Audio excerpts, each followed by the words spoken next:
महेश ने जैसे ही अग्रहरी मैंशन का दरवाजा खोला, उसे लगा कि जैसे किसी ने उसे बहुत तेजी से धक्का दिया हो। उसके कदम लड़खड़ाकर पीछे हो गए और वो बहुत मुश्किल से अपने आप को संभाल पाया। इसका मतलब महेश की मैंशन में आने की पहली ही कोशिश थोड़ी मुश्किल रही, लेकिन फिर भी महेश ने इसको नजरअंदाज कर अपना पहला कदम मैंशन में रख ही दिया। मैंशन के अंदर तो पूरी शांति थी, लेकिन महेश के कानों में लगातार कोई आवाज गूंज रही थी, जैसे कि कोई फुसफुसाकर कुछ कहना चाह रहा हो। डर तो लग रहा था, लेकिन महेश ने इन सभी बातों को अनसुना करके अपना साफ सफाई का काम शुरू कर दिया। कुछ ही घंटों के बाद किचन, ड्राइंग रूम और ऊपर के दोनों कमरे एक प्रोफेसर अवस्थी के लिए और पास वाला ही कमरा खुद के लिए, इतना पोर्शन पूरी तरह से क्लीन और रहने लायक हो चुका था।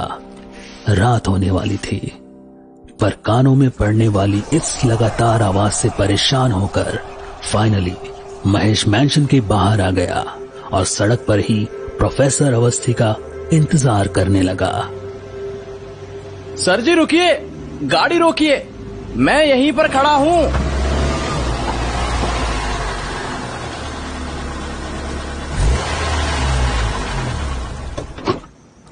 अरे महेश, तुम यहां सड़क पे क्या कर रहे हो? अंदर क्यों नहीं गए? सब ठीक तो है ना? हाँ सर जी, सब ठीक है, और मैंने अंदर की पूरी साफ सफाई भी कर दी है। वो तो फिर और कुछ करने के लिए नहीं था, तो यहीं बाहर सड़क पर आकर थोड़ा टहलने लगा। सर जी, आपने खाना तो खा लिया है ना? मैंने वहीं किचन में रख दिया था। हाँ भाई, खा लिया मैंने, और ब्रूनो को भी खिला दिया। तुम अपना टिफिन तो लाए हो ना? हाँ सर जी, लेकर आया हूँ, अभी खा लूंगा, बस थोड़ी देर में, भूख लगने पर। हाँ, अच्छा सुनो, तुम इतनी देर से मैंशन में अकेले थे, तो तुम्हें यहाँ पर कुछ दिखाई या सुनाई नहीं दिया? सर सच बोलूं तो सुना, अजीब सा कुछ, मतलब मुझे ऐसा लग रहा था कि कोई लगातार मेरे कानों में कुछ बोल रहा है। बहुत धीमी सी आवाज थी, लेकिन बिना रुके लगातार पूरे समय मेरे कानों को परेशान करती रही। इरिटेट कर दिया उस आवाज ने। पता नहीं कोई क्या बोलना चाह रहा था, कुछ भी ठीक से समझ में नहीं आ रहा था। डर तो नहीं लगा तुम्हें? नहीं सर जी, एकदम भी नहीं, वैसे भी मुझे डर नहीं लगता। Great great. इसका मतलब एक बात तो कंफर्म हो गई कि आज रात कुछ भी हो जाए तुम मेरा साथ नहीं छोड़ोगे। बिल्कुल भी नहीं। अरे महेश सुनो, गाड़ी में कुछ सामान रखा है, मैं घर से लेके आया हूं, इसे कायदे से बैग में रख दो, है? फिर मैंशन के अंदर चलते। हाँ sir ji. Hey Bruno, come on boy, come on. ये पिस्टल, ये क्यों सर जी? भूतों पर इनका क्या असर होगा? बस ऐसे ही रख ली, सोचा क्या पता काम पड़ जाए कहीं। और ये किताब, ये भी ले चलना है क्या मैंशन के अंदर? हाँ भाई, ये जरूरी है, आज रात जगना पड़ेगा ना, फिर अगर किताब हाथों में नहीं हुई तो बातें किससे करूंगा, क्योंकि तुम तो खर्राटे मार के सो जाओगे। अरे कोई कंपनी चाहिए होती ना, तो बुक से अच्छी कोई कंपनी नहीं होती। और दरअसल ये बुक मैंने काफी पहले पढ़ना शुरू कर दिया, और बाद में फिर वक्त नहीं मिला तो कंप्लीट नहीं कर पाया। ओह, इसका मतलब सर जी आज आप पूरी रात इस किताब को पढ़ेंगे?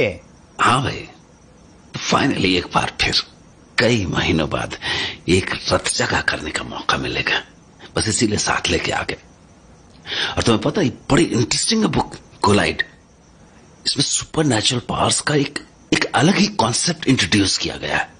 ऐसा क्या अलग है इसमें सर जी, मुझे भी कुछ बताइए। हाँ जरूर।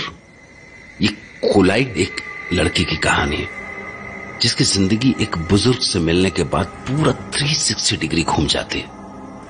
पर वो कैसे सर जी? वो ऐसे कि उस लड़की को कुछ सुपर नेचुरल पावर्स मिल जाती है, लेकिन ये सुपर नेचुरल पावर्स गिफ्ट नहीं है, बल्कि वो लड़की इसमें इस कदर फंस जाती है कि ये पार्स ही उसका सबसे बड़ा दर्द साबित होती है। तो वो इन अजीबोगरीब हालातों से कैसे निकलती है और इसकी वजह से उसे क्या क्या खोना पड़ता है, वही सब है इस बुक में। लेकिन अलग क्या है इसमें? पैरानॉर्मल एक्टिविटीज और एक्स्ट्राऑर्डिनरी पावर्स का कॉन्सेप्ट। और ये हो सकता है कि ये सब आज यहां भी काम आ जाए, इससे रिलेटेड हमारी नॉलेज थोड़ी और अपडेट हो जाए, या फिर प्रैक्टिकल एक्सपीरियंस मिल जाए। आज तो मुझे लगता है कुछ भी हो सकता है, और ऐसे में हमें कौन और कैसे सपोर्ट करेगा कुछ नहीं पता। सर जी, ज्यादा कुछ समझ में तो नहीं आ रहा है, पर हाँ, आपकी बातों से ये जरूर लग रहा है कि आज की रात बहुत डरावनी होगी। चलो अंदर चल के देखते हैं, तभी आगे का समझूंगा। लेकिन उससे पहले एक बार पूरा मेंशन देख लें, क्यों? जी सर जी, आइए। ये देखिए, सबसे पहले ये बड़ा सा हॉल है और सामने ही किचन बना हुआ है। ये तो मैंने पूरा बैठने लायक कर दिया है। अरे ये अपना ब्रूनो कहाँ गया? महेश, वो देखो, वो तो दरवाजे के बाहर ही बैठ गया। जाओ जरा उसे लेके अंदर आओ, फिर सुन, दरवाजा भी बंद कर देना। और कौन कौन से कमरे हैं यहाँ?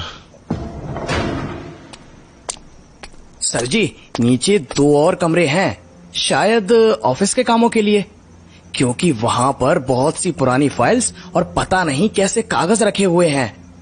और हाँ, बहुत सी खाली शराब की बोतल भी पड़ी हुई हैं। उसे तुमने साफ किया? नहीं सर जी, मुझे किसी काम का नहीं लगा, लेकिन फिर भी अगर आप कहते हैं तो अभी कर देता हूँ। नहीं नहीं नहीं, रहने दो। और ये क्या है ऊपर? ये सीढ़ियों से ऊपर क्या है? सर जी, ये सीढ़ियों से ऊपर वहाँ कुल मिलाकर 3 कमरे हैं, एक के बाद एक, जिसमें से 2 तो मैंने ठीक ठाक कर दिए हैं, लेकिन तीसरा कमरा बंद था, तो मैंने उसका लॉक तो खोल दिया, लेकिन दरवाजा नहीं खुल रहा था। शायद अंदर से बंद है, इसीलिए। ठीक है, और ये दूसरा दरवाजा इस हॉल का, ये कहाँ खुलता है? सर जी, ये तो बैकयार्ड में जाने का रास्ता है। इस मेंशन के पीछे बहुत बड़ा एरिया खाली पड़ा हुआ है, कुछ भी नहीं है वहाँ पर, सिर्फ जंगली घासें उगी हुई हैं चारों तरफ, और उसकी दूसरी साइड पर ऊंची ऊंची बाउंड्री वॉल है। चल के एक बार बैकयार्ड भी देख ही लेते हैं। हाँ सर जी, आइए। अरे थोड़ा संभल कर सर जी। हाँ यार, यहाँ पे तो चलना ही बड़ा मुश्किल हो रहा है, पैर फिसल रहे हैं। संभल के यार, पत्थरों पे काई जमी हुई है और नमी तो बहुत ही ज्यादा है। हर ओर सूखे पत्थर और धूल ही धूल दिख रही है।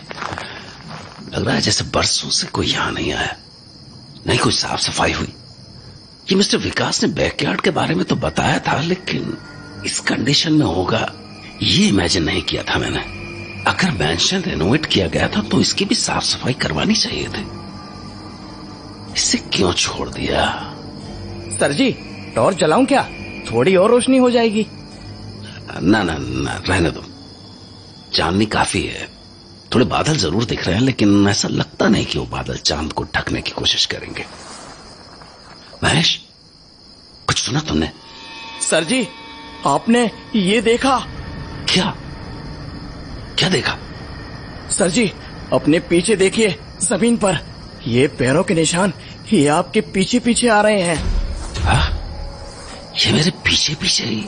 मैं थोड़ा तेज चलता हूँ शायद। नहीं सर जी, ये अभी भी आपके पीछे ही आ रहे हैं। अरे सामने तो बाउंड्री वॉल आ गई। ये पैरों के निशान रुक गए हैं या फिर अभी भी आगे बढ़ रहे हैं? अरे मुझे देखने तो जरा। किसी बच्चे के पैरों के निशान लग रहे हैं, बहुत छोटे छोटे से हैं, लेकिन क्लियर इंप्रेशन दिख रहा है। हाँ? ये तो गायब हो रहा है। कहाँ गए? महेश, तुम्हें दिख रहा है क्या? हाँ? नहीं नहीं सर जी, पता नहीं कहाँ चले गए। तुम्हें कोई भ्रम तो नहीं हुआ था ना? नहीं सर जी, आपने भी तो देखा ये। चलो अब अंदर चलते हैं। अरे सुनो महेश, एक गिलास पानी देना यार। ये ब्रूनो को क्या हो गया अचानक? जब से आया एकदम शांत है, कुछ भी रिएक्ट नहीं कर रहा। डर गया है क्या? Hey Bruno, come on boy. Come on. That's like a good boy. ये क्या? लाइट को क्या हो गया? रुकिए सर जी, मैं अभी कैंडल जलाता हूँ, शायद लाइट चली गई है। और महेश, ये बैकयार्ड वाला डोर भी बंद कर दो यार, बहुत तेज ठंडी हवा आ रही है, कैंडल भी बुझ जाएंगे और हवा की वजह से ठंड तो बढ़ ही रही है। जी अभी करता हूँ। ये क्या हुआ महेश? ये देखा तुमने? ये चेयर? क्या हुआ सर जी? मैं तो दरवाजा बंद कर रहा था और लगा कि जैसे कोई चीज तेजी से गिरकर टूट गई हो। और ये ब्रूनो, ये भी अचानक ही भौंकने लगा है। आप तो ठीक है ना? हाँ मैं ठीक हूँ, लेकिन वो देखो, वो चेयर। कहाँ पर सर जी? ऊपर देखो, वहां छत की ओर। सर जी, ये क्या हो रहा है? चेयर हवा में कैसे उड़ सकती है? महेश कुछ ध्यान से देखो, तुम्हें क्या ये उल्टी चेयर के ऊपर कोई बैठा हुआ तो नहीं लग रहा, या फिर कोई शैडो जैसे किसी इंसान की? मैंने अभी एक धुंधली सी आउटलाइनिंग सी देखी थी, जैसे कोई चेयर पे बैठा हो। कुछ येलो या फिर कुछ ब्लू सी आउटलाइनिंग। तुम्हें भी दिख रहा है क्या? कहीं ये मेरा भ्रम तो नहीं है? कुछ रोशनी तो दिख। नहीं सर जी, मुझे तो हवा में केवल ये चेयर ही दिखाई दे रही है, लटकी हुई। अरे ध्यान से देखो, थोड़ी और डार्क हुई है, ये भी गायब हो रही है। कहाँ गई? सर जी, मुझे और कुछ भी नहीं दिख रहा है। सर जी बचाइए, ये चेयर तो नीचे आ रही है, आपके ऊपर। क्या? कहाँ?